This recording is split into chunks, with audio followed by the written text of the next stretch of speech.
Okay, let's begin. Well, good morning, afternoon, or evening, wherever you're joining us from today. Welcome to the Humanware Live webinar. I'm Andrew Flattress, Senior Brow Product Manager, and joining me is no other than Peter Tusik, all the way from the windy city of Chicago. Hello, friends. So today's session will be demo driven, which, as with all live demonstrations, means things might go entirely, well, might not go entirely to plan, shall I say, but that's part of the fun. Before we jump into the live demos, we'll run through a few slides to give you some context on the current version. Then towards the end, you'll have the chance to ask some live questions. Hopefully you're sitting comfortably. Your glass is at least half full, or even better, you may have a beer fridge nearby. I know Peter has one in his room. I After all, do. it's 5 o'clock It's 10 somewhere, a.m., right? Andrew. Come on now. It's Come on it's now. 5 o'clock somewhere. Whoever's joining us. So without further ado, let's fly with the new Monarch version 1.2. So skip some of these. I had some great pictures of me and you on these slides. I know nothing like a good headshot. So the agenda is how is Monarch growing? We'll have a look at how Monarch will grow in the future. We'll go cover base on the Monarch version 1.2 that was released a couple of weeks back. We'll mention about the Ecosia. What is Ecosia? Of course, Keymel, and then the exciting Wing It application, and then of course the live demonstration. So how will Monarch grow? Well, Monarch is growing, and version 1.2 is only the beginning. Today we're here talking about that latest version, which was released 12th of March. But I want to give you some insight as to how Monarch will continue to evolve. All Monarch updates will, of course, be available over the air and free of charge. And like any new product that comes to market, it will eventually evolve. I mean, we do need to have some time to start developing more enhancements, improving bugs. But thanks to the developed software development kit, which is shortened as SDK, we can bring optimized applications to Monarch. And some of the examples that has been introduced in the past is the gamified startup tutorial, the oh, I missed a slide there. Startup tutorial, the chess game, and of course, coming soon is the new anticipated Wing It application. All these applications were brought to you by utilizing this software development kit. And we have some exciting upcoming collaborations with partners that will, in a similar approach, use the software development kit to bring their own applications to Monarch, giving you even more benefits. So this is just the start, 1.2. We anticipate another version that will be coming in towards the summer months and then another version towards the end of this year with some great features. But let's turn our attention onto today where version 1.2 is the first major software update for Monarch since Monarch was launched back in September 2024. There are a couple of ways to update Monarch. One is over the air if you have internet connectivity, and two, offline by downloading the update file from the HumanWare's Monarch support page. This update includes the major features that come from user requests, features like the email application or the ability to toggle your Braille viewer on and off. Starting with new application though, we have an application called the Keymail application. So that supports, of course, the Office 365 and Google interactions. The need for a contacts app, of course, to manage your email contacts was required. Internet browser updates. Before we did have a beta tag on the web browser, and so now we've stabilized that version more and removed the beta tag, making the multi-line browser experience better. Improvements in tactile viewer, which includes the recognition of a Braille 29 font and further information depending on if the information of that graphic is available. Picture reader enhancements. We've included the ability to search and bookmark. eBraille support. Monarch is the first device to support such new file standard and provides a good preview experience of what's to come with eBraille. Embossing is now functional. Stability in the math modes as well. So there's been a lot of stabilizing and, of course, a lot of improvements in current functions, but also those new enhancements such as the email application. Let's briefly talk about eBraille though, as it plays an important part of the future of Braille production and reading. And of course, Monarch is currently the only device to support such file type. As a reminder, the eBraille file is based on three pillars. Spatial formatting. It's important that we maintain the integrity of existing Braille formatting. Navigation, the ability to navigate different heading levels, bring up your table of contents. And lastly, your integrated tactile graphics, combining both Braille and tactile literacy together as opposed to separate documents. We invite you to check out the first eBraille file called Treasure Island. This is available to download from HumanWare's Monarch support site. And keep in mind, the experience you will get on the Monarch is a preview experience. That's key to know. It's a preview experience as we only have two out of those three pillars. Fortunately, we've yet to support the spatial parts, but this will soon come. So currently, if you were to use the eBraille file on the Monarch, and Peter will show a demonstration of that later, we will start to see the navigation piece and, of course, the integrated tactile graphics in this file. But the spatial formatting is not yet available.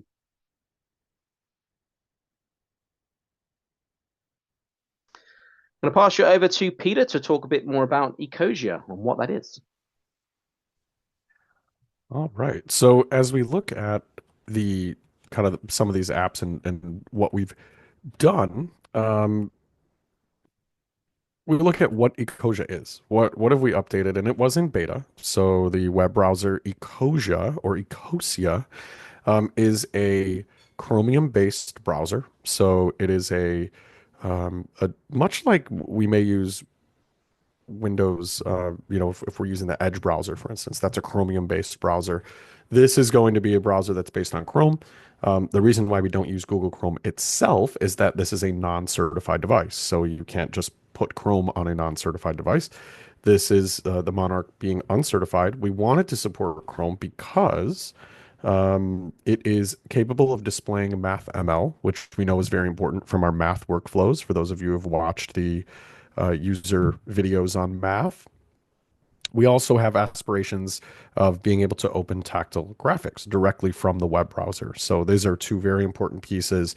And Ecosia is a not-for-profit company out of Germany. And every time you perform a search, you are planting trees. We believe very much, people say, well, why Ecosia? Why not some other Chromium-based browser? And what we really align on our missions. Ecosia wants to save paper. They want to plant trees, help the environment. We certainly, with the Monarch, one of the overarching messages was to be able to put the textbook that takes up lots of paper, to put those Braille textbooks and all that content, kind of recreate that Braille page on a refreshable tactile device. So we have an aligned mission. Ecosia is much like all of our products, right? When we develop an application like KeyWeb or Keymail or Keyword or all of these things, they are very much shortcut driven. Ecosia is no different. We'll be looking at that in a moment. Just how we are able to have, a shortcut to reload a page, a shortcut to go to the address bar, a shortcut to bookmark something. All of those pieces do exist. We have our consistent transferable web browsing skills.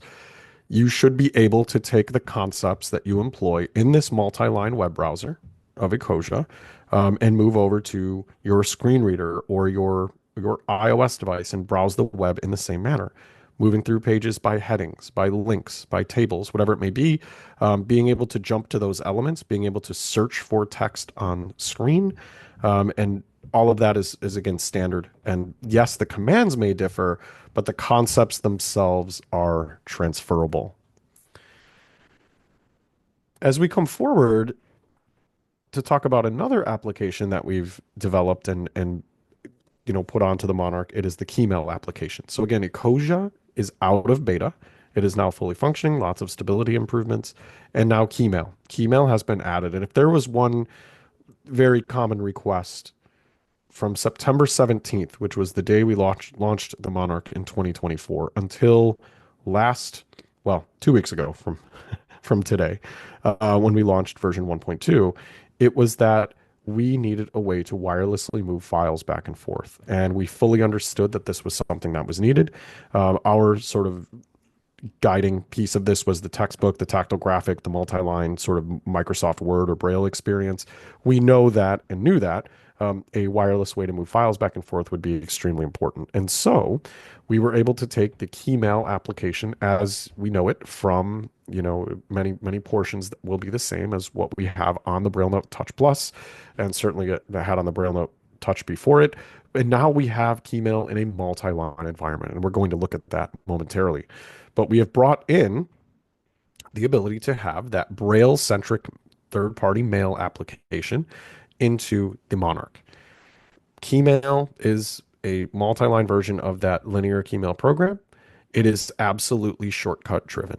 If I want to reply, if I want to send, if I want to forward, if I want to delete, if I want to mark multiple messages, all of those pieces and many more are going to be doable through easily understood Braille shortcuts that live in the contextual menu, which is very common in all of our applications. A really clean, easy to understand menu that contains all of your options that you may want with their associated shortcut for next time. So you can either press enter when you're in the menu to activate the shortcut you would like, or next time you can remember that to forward it's backspace with F, or to send it's, backspace with S, or to reply all it's backspace A, whatever that may be.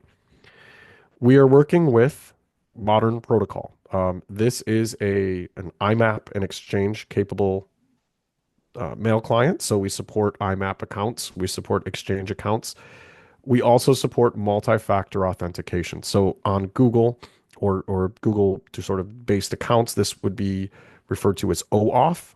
O as in O as in one.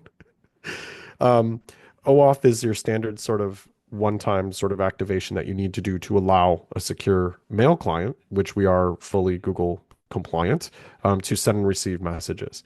So we do support OAuth, certainly in the IMAP environments, and we also support Microsoft Authenticator accounts.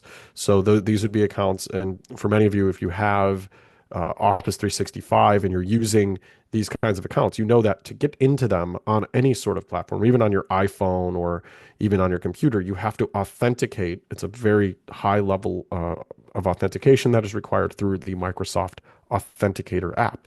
We do support these accounts as well, so that you're able to bring in your current 365 accounts. Now, there are times, and we know this, when you get into school settings and into some environments where you have various types of portals and connections, this natively may not be turned on, and you may need to work with your network administrator to turn on the ability to authenticate. That is not something we can control, but certainly it is doable from the admin dashboard. With Keymail, you're able to batch manage. So let's say I have 3 emails I'd like to delete, or if I would like to move multiple messages into a new folder, those sorts of things are possible in Keymail through shortcuts.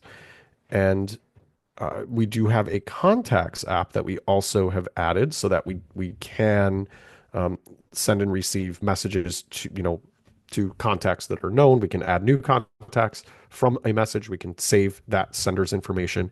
And we can certainly also type in the first few letters of an email address or a known contact, that is, and quickly input that into the to field. So very similar to what we have on Braille Note Touch Plus, we are carrying over into Monarch, but in a multi-line way, and we'll see that in a moment. So what I really, really think is neat is that for the first time, we're able to come in and mark 7 emails, but we can see all of those emails on screen all at once and review them and delete them, or skip one, and we can read 4, 5, 6, 7 subjects at a time, depending on how many lines they are, and quickly move through and manage those. I'm going to toss it over to Andrew to talk about Wing It. Okay, the Wing It application. So, what is Wing It? I'm sure many TBIs are familiar with the challenge of preparing resources in advance, only to have everything change at that last minute. In those moments, you have to think on your feet to deliver new materials to the students in real time. And this situation is quite common, but the ability to adapt is what truly matters. And TBIs do an incredible job at this, often with limited tools, finding creative solutions to support their students. So this is where the Wing application can really come into play. It'll enable you as a TBI or classroom teacher or classmate to draw on an iPhone or an iPad and instantly show tactile graphics onto the Monarch in that real-time situation. So in an impromptu scenario, this application is going to be very, very useful.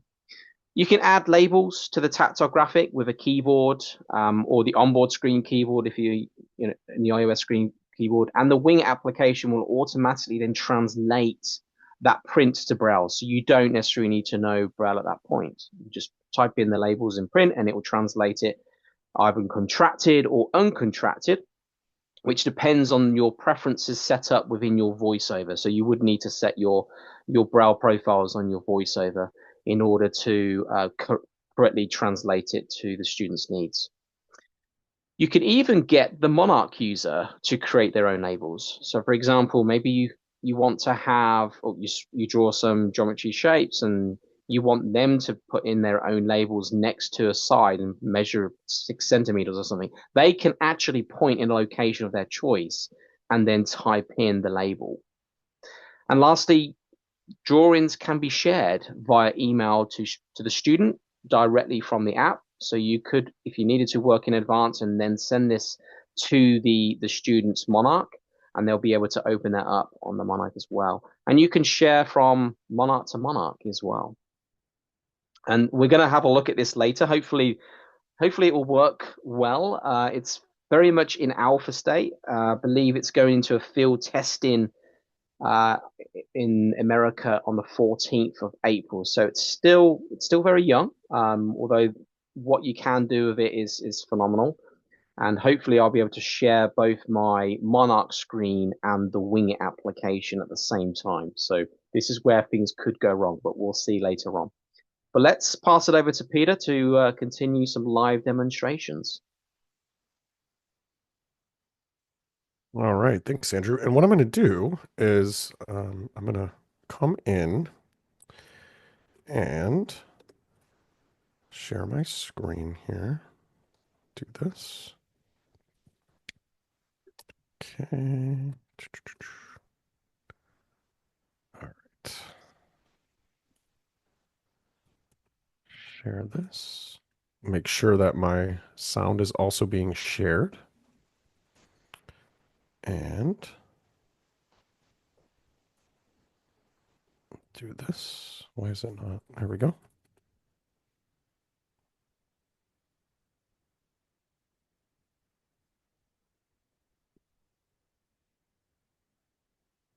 Sorry, friends. I want the right.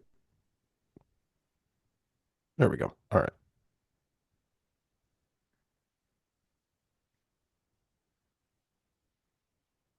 Can you confirm you see that, Andy? Monarch, you have started screen share. Monarch. Yes, we can. Yep. Oh, okay. So I'm going to come to the main menu and we're going to talk about how we get into email. So again, I'll do a brief demonstration of email. I'd like to do the web browser, but I've been running into some oddities with a certain connection. I've updated my router and I have some secure portal thing that is throwing a curveball at me that I needed to get into. And that's the beauty of updating things on the fly at about 3 a.m. Prior to doing these sorts of pieces. I'm really happy with the Comcast internet service right now. What I'm going to do though, I'm on the main menu and we've added this new application called Keymail. So if I press the letter E, you will hear it say email, Keymail, and that is the new Keymail application. I'm going to press enter here to open this up. New message. And you will have new message, read, add account, settings, and current account. I'm using this test Braille account called Braille Techman at Gmail, which is something I've had for a long time that I use in lots of testing environments for this test. And so you can switch between multiple accounts. I have my HumanWare account on this device. I also have my personal Gmail, as well as a second test Gmail account. So if you go down to the current account option, depending on how many accounts you have active, you can switch between them. And again, to add an account, you would go to the add account option here. There are videos that do exist on adding accounts and also on using Keymail as well that have been created and live in the APH Hive. We certainly will link to those on our website as well. But what I can do, if I come into the read option, Read. I will bring up this inbox. Key mail. Inbox message list. Peter Tuchik FWD, Wednesday forecast, seasonal temps, staying dry ahead of wet, warmer weather coming to Chicagoland. All right. So I have forwarded myself a couple of test emails, and there's one from Amazon. There's something from, I think, trying to sell me some United Cruise package, which I would love to buy a United Cruise package one of these days. I'm going to go on a cruise and I'll report back. But I have some emails again to demonstrate kind of what I can do with messages that I'm focused on. What you'll see here, though, what's very neat is right away, I have my first message. I see the name, this is from myself. I see that it says, I'm going to turn speech off briefly so I can talk over this. And Peter, maybe it might be worth to put a toggle on your Braille viewer as well, so those that are able to see exactly what you're seeing. Yeah, for sure. So if I turn on Braille viewer, what we can do, hold on, let me back out and come in. All right. Is we have the way, again, a quick shortcut command that exists for us to easily see what the Braille display is showing. And this lets us come in and actually look at kind of the Braille dots that are on screen if we want to. And the command to turn this on and off is backspace with and enter and the letter V. So when I'm here in my message list, again, you will see the print for those of you who are light dependent. You will see the Braille, and you will also kind of get the sense of where my fingers are. If you have speech enabled, and we will fix this to become a toast message, but if I turn speech on, you will have feedback of whether that command has turned your visual Braille output on or off. And again, it's very helpful for seeing the Braille that your student or the Monarch user is feeling exactly as it's shown on screen. So if I turn it backspace enter with V, Visual Braille output off. we hear that it says visual Braille output off, meaning that right now I have no visual Braille output. If I press backspace enter and V again, Visual Braille output on. we now have visual Braille output turned on. Now, if I come into the read option, Key mail. Google Play. Google Play. what happens here is Peter Tuchik message. I'm going to have these options, and you'll see that the first message, it says my name, it says that this is a forward, and it says Wednesday forecast, seasonal temps, right? Staying dry ahead of warmer, wet weather coming to Chicago. You'll see that this takes up 1, 2, 3, 4, 5 lines of my sort of screen, right? That first message takes up 5 lines. I have 5 accessibility indicators showing me that this particular message and its content takes up 5 lines. If I press my space bar, Peter Tuchik message and read FWD. Message for Peter. You have Dropbox on the go. so this one was from Dropbox, and this takes up 3 lines of my next 3 lines are taken up by this message and its subject. If I press space again, Peter Tuchik message and read FWD. Today's big deal. Up to 35% off home must-haves. oh, today's big deal. Everyone needs to get today's biggest deal from Amazon. They've never had bigger deals than today. And this one takes up 2 lines, right? So we're seeing that I have 3 messages currently shown in this view. I have the first message takes up 5 lines on my screen. The second message takes up 3. The third takes up 2. Again, you can change the amount of lines per screen. So if I increased the amount of lines, I might only have 2 messages on screen. If I press my plus button or my zoom in, 8 lines. if I go down to 8 lines on my being shown at a time, now again, if I come up to that top message, Top. Peter Tuchik message and we see that it's going to take up again my 5 lines, but now the second message Peter Tuchik message and read is going to take FWD. up Message for Peter. my 3 lines, and I've lost that third message on this screen. So keep in mind as you increase or decrease the amount of lines that are currently present on your Monarch's display, you're going to see more or less lines, meaning more or less messages in a multi-line view. The best results, if you're a proficient kind of Braille reader that wants to really get the most out of it, you would press your zoom out or minus button and bring yourself back to 10 lines, 10 lines. which will show you fully 10 lines of this.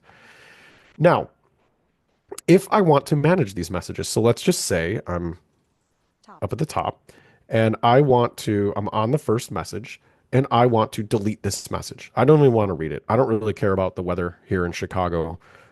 It's March. I will say last week it snowed.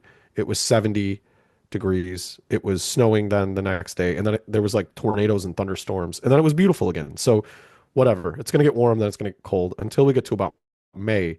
It'll just do whatever it wants, and there's nothing we can do about it. What I'm going to do though, if I want to delete this message, to find those shortcuts, I can press space with the letter M, as in menu. Tuchik message and red FWD, Wednesday forecast. Mark message, backspace with L. And once I pull up the context menu, or the contextual menu, I see all of the shortcuts, again, with the options with their associated shortcuts. So to mark this message, it would be backspace with L. To mark or unmark all of the messages, it's enter with a full cell. If I wanted to delete this message, that's what I want, backspace with 2, 3, 5, 6. And again, I can space down or arrow down on my D-pad through this menu. Mark unmark L. Delete, backspace with dots 2, 3, 5. And at this point, if I press enter here, it will delete that message. It will simply perform that action right from the menu and delete that message. If I wanted to, if I come out of this menu, so if I press space with E to exit the contextual menu, Key mail. now at this point, I could just press the shortcut on the message as well. Backspace with 2, 3, 5, 6.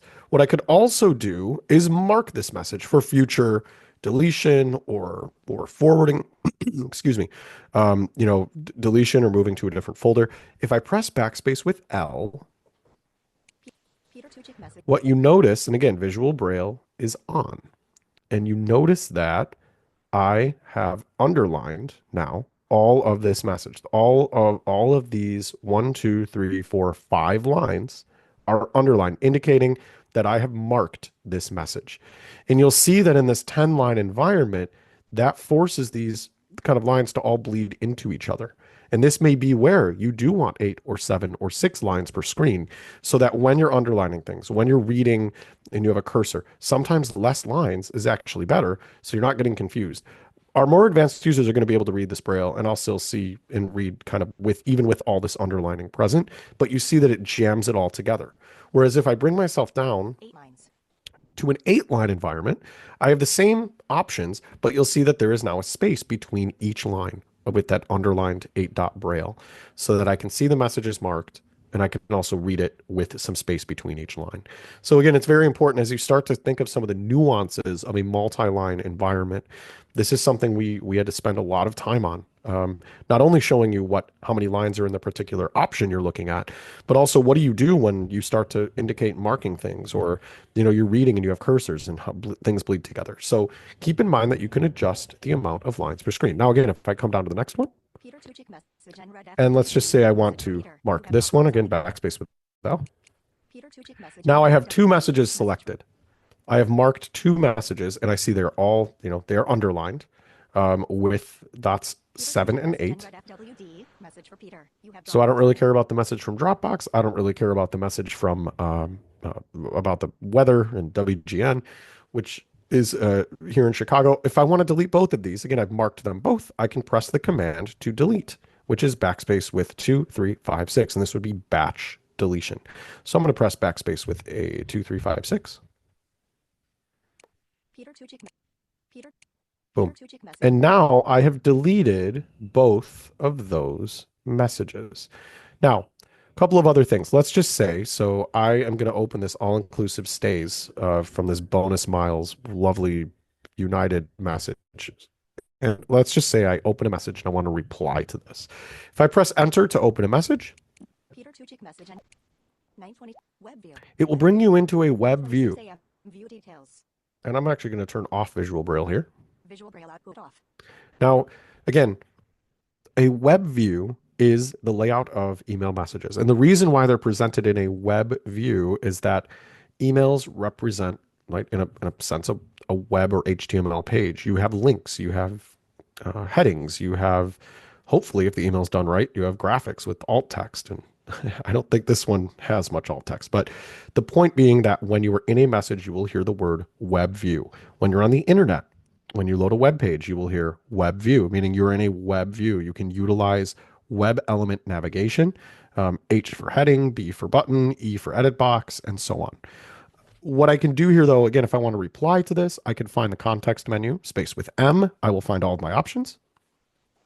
Context menu.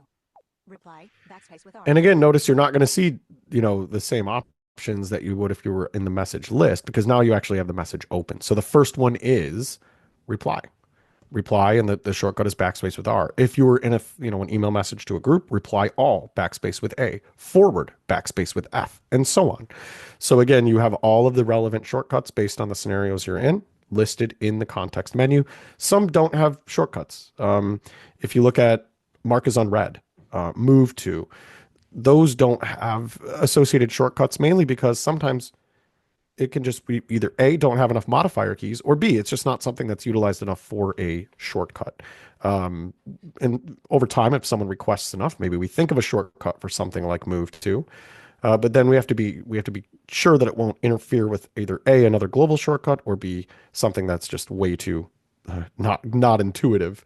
We don't want to create sort of counterintuitive shortcuts. However, all of your shortcuts lists are here. If I'm in my message and I press backspace with R, I 9:46 will a.m. quickly be details. placed Compose email edit box. into my to field. Compose. To who do I'm replying this. It puts me, I'm sorry, into the place where I can quickly type in, and you heard that I'm editing, and I can go in and reply to this message. So again, backspace R would be reply, backspace F would be forward, and so on. And you do have your fields that you move through, and you will put in your names and kind of type in your information. Once you want to send, the context menu will tell you 26 a.m. view details. that backspace with S is the send command. Backspace with S as in send. All right. Now, I am going to come back to my message list, and I have a message here Peter Tuchik progress bar. Load more. that, Load more. Load more. Zoom video oops, communications message. I Zoom came up video too far. top. I have a message here that is from myself Peter Tuchik FW Monarch Braille. that that has to do with Yesterday where list. Web view. we can download the Monarch eBraille file. And as Andrew said, this is something, a preview eBraille file that we are providing for everyone to look at. And certainly any Monarch users are going to be the first devices that support the eBraille format. That will quickly change. eBraille is intended for the entire world. It is not something that will continue to only be supported by the Monarch. Certainly we are the first device to allow you to look at eBraille files. I have a link here that will bring me to the website where the eBraille file lives, and this is on our Monarch support page. As I said earlier, I've updated my router, and I think I need to do something because there was a bit of blockage going on, but we're going to just dive right in. I'm not getting shut down, Web view. and we are going to activate this link and see if it will bring us to the right place. So when I'm here, what I'm going to do www.humanware.com. Link. is Monarch. Humanware. Link. I'm pressing, again, I'm in the web view, and I'm pressing the letter L to move because Andrew forwarded me this note yesterday. I press the letter L. I know I'm in a web view. L moves me link by link. And I pressed L until I get to the link he had sent, which is Monarch, the Monarch support page. And here it says Monarch Humanware link. And I'm going to press enter on this. And we're all going to have a collective moment of encouragement Ecosia. Web view. for the Monarch. Progress bar. 80%. We're going to hope that this loads. Monarch. Humanware. Web view. I really hope it will. Certainly, it gave me a bit of issues earlier. Skip to content. Link. And look at that. I believe it loaded. So we're on the Humanware Monarch webpage. And again, this is, we navigate this like we would navigate any sort of web environment. And when you're a proficient screen reader user, you will use your web elements, H for heading, B for button, as I mentioned. And if you're really good, and if your web designer is good, hopefully they have given you heading levels. So maybe, there's heading level 1s, level 2s, level 3s, and you activate those through the numbers 1 through 6. Heading levels 1 through 6 can be activated by pressing the corresponding number in computer braille on your braille keyboard. What I mean by that is heading level 1 can quickly be reached by pressing dot 2. Heading level 2 could quickly be reached by pressing dots 2, 3 if you're using US computer braille. So if I want to jump to the first heading level 2, I can press dots 2, 3. And if there was one, it would be there. Now, I'm just going to press H. Honoring 200 years of Braille. Save 200 pounds on selected Braille products. Let's keep going. Request your free 14-day trial of Prodigy software. Monarch support. Heading 1. Now, here is my Monarch support. And at this point, I will have some different options here to look at. We've created various YouTube videos. Andrew and I are working on another one that's going to be bringing some of the functionality of the graphing calculator. We've done one on the math workflow. We've done one on file management. I'm here looking for something. And again, I know what I'm looking for. I'm looking for the Treasure Island book. But again, I press H, I can jump to headings. If I want to move backwards, I add backspace and enter to the element that I want to move by. So backspace and enter with H would bring me to the previous heading.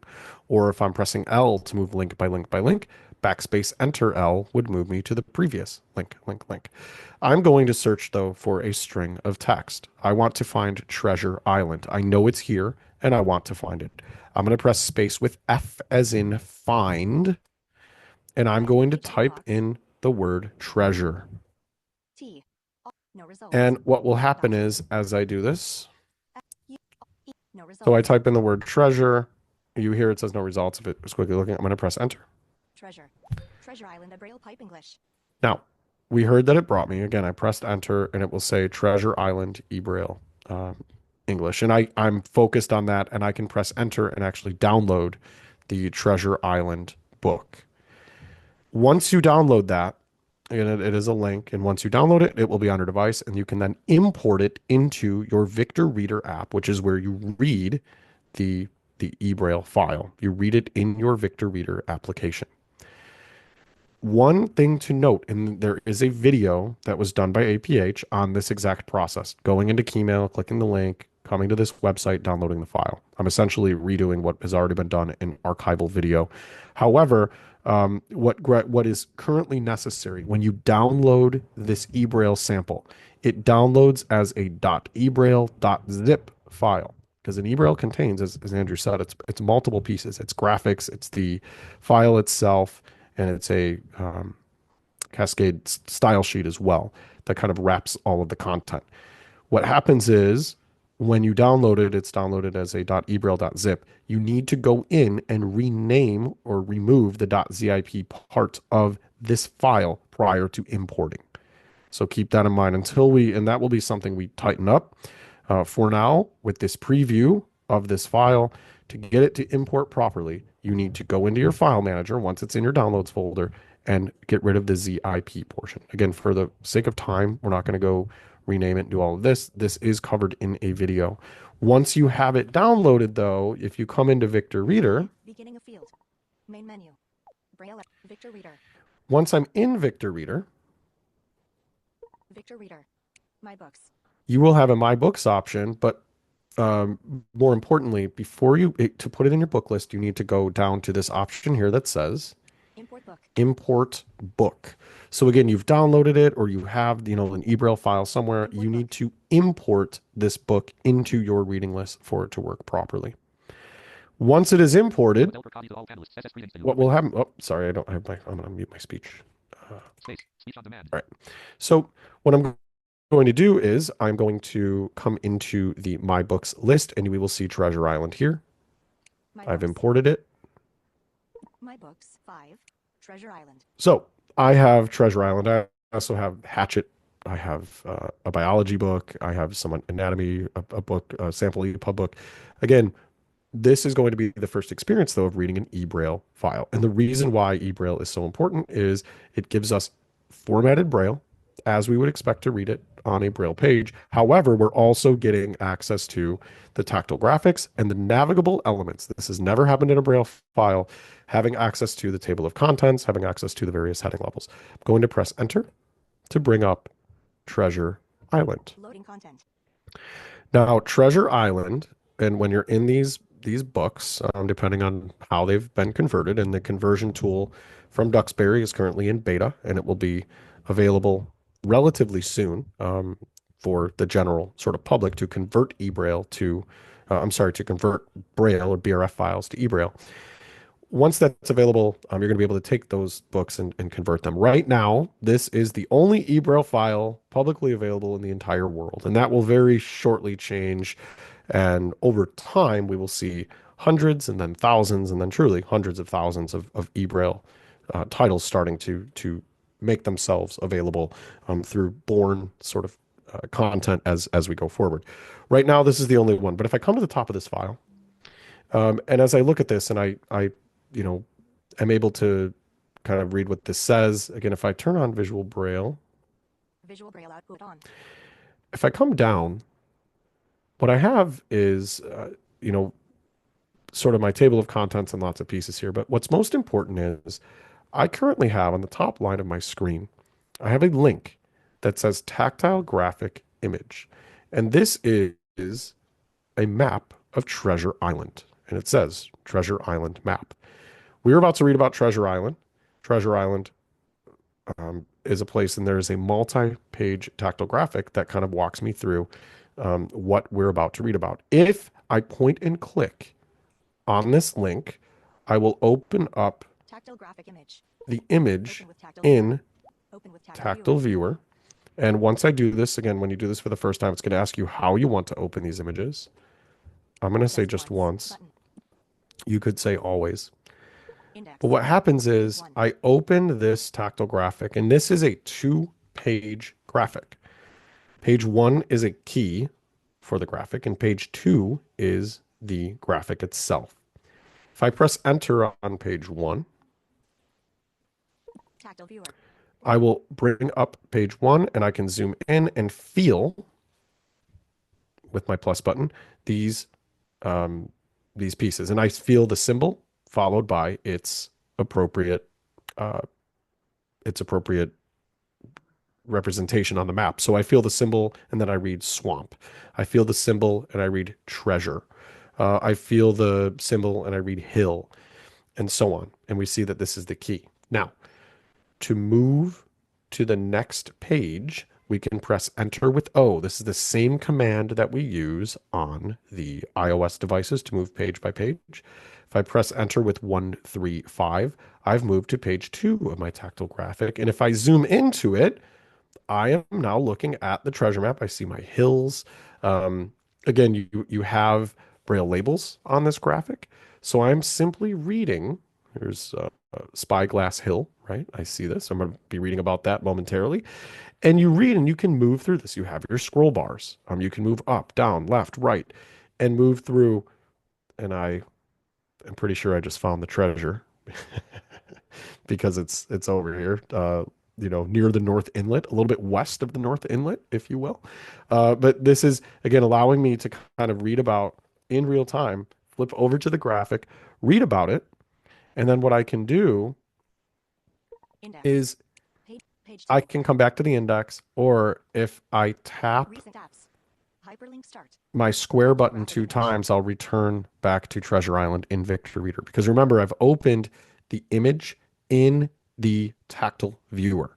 If I want to return to my book, I need to come back to Victor Reader. Quick way to switch between your 2 most recent apps is to double tap the square button on the front of your Monarch. In an eBraille file, again, that's the beauty of it. We can pull up a tactile graphic. It is embedded with the content. It's amazing. I can just say, oh, there's an image, figure 4.2, or the map of Treasure Island. Boom, jump right into it. The other thing I can do in the eBraille file is I can press space with T to bring up my table of contents. Victor Reader.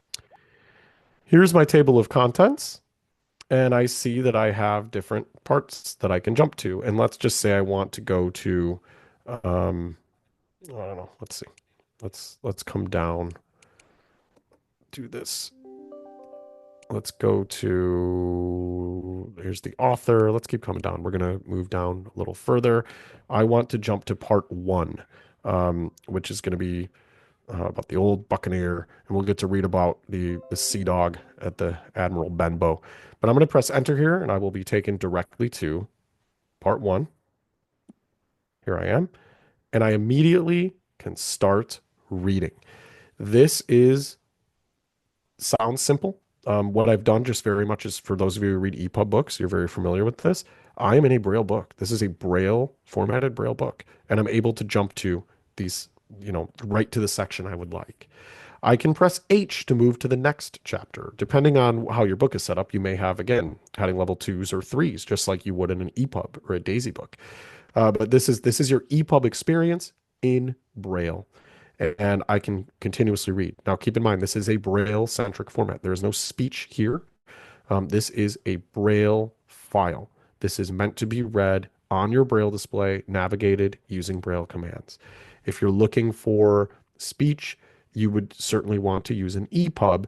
What you would not have in that sense would be necessarily the formatted Braille file as the transcriber intends it to be portrayed for that Braille reader.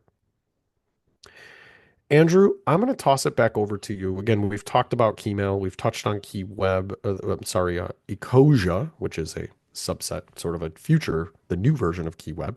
And when you looked here at eBraille, I know this is kind of quick, but we will be creating some videos certainly on some of these workflows, and there are lots of tools available through the APH Hive, which is linked from our HumanWare website, Monarch support page.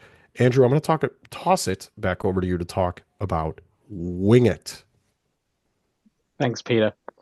And so far, so good. There's not been any errors in the live demonstrations. So No, hopefully it will no. not ruin that. Nope, don't mess it up. The pressure's not on you at all. Just make it flawless. Victor Reader. Full speech. Tactile Viewer. Ecosia. You have Keymail. started screen share. Press F6 to switch between open Zoom windows. Alt S. You have started screen share. Press F6 to switch screen sharing meeting controls. To move to an item, press the arrow key. Mute. Currently unmuted. Audio settings button. Mute. Pressure's on, Andy. Do you want to stop your screen share? Oh yeah, did it not stop? I'm sorry. Okay, there we go.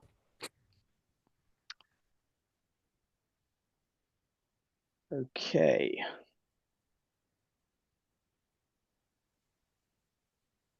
Okay, so I should be sharing two screens. I've got my Monarch screen.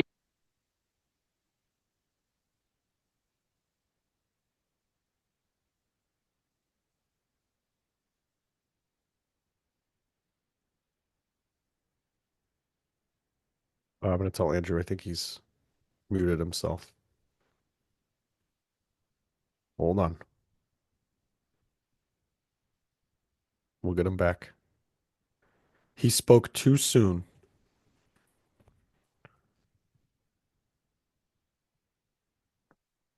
Can you hear me? Yep, now you're back, buddy. I'm back. Yep. Okay. You were gone. You spoke too soon. You jinxed yourself. Yes. Okay. So I'll start again. So I've got two screens that are being shared at the moment. Hopefully, you're able to see those on the Monarch, and I've got my iPhone screen that's also being shared. So when we connect the devices up, it connects via Bluetooth. So when you first start the Wing application, it will ask you to allow for Bluetooth, and it will try to share that connection. And with the Wing application on the iPhone, it should establish that connection quite quickly. So firstly, I'm going to open up the Wing application. Okay, and then on the iPhone, and then on my Monarch, I'm going to go to my All Applications and go to the Wing application on my Monarch. Now, in the application then, and this is all accessible, I can turn VoiceOver on, and then I can access all of these different buttons, and I can also use the screen to actually start drawing myself using VoiceOver. But there is a connect button, which I'm going to connect, and hopefully, yes, it does. It says connected, and we're now good to go. So on my Monarch, I'm showing a completely blank screen. And of course, on my iPhone, I have a canvas. Now, you can do very much the same as you can do using Tactile Viewer on the Monarch. You can pan around this bigger canvas if you like. But all I'm going to do at this moment in time is just draw a real basic shapes, put some labels in, just to show you how this is working, because it's still a bit flaky. Hopefully it will work. So let's imagine yourself in this scenario that you are in a lesson, and all of your prepared resources have gone to waste because the teacher decided to put something on the smartboard or whiteboard, and we're all learning about geometry.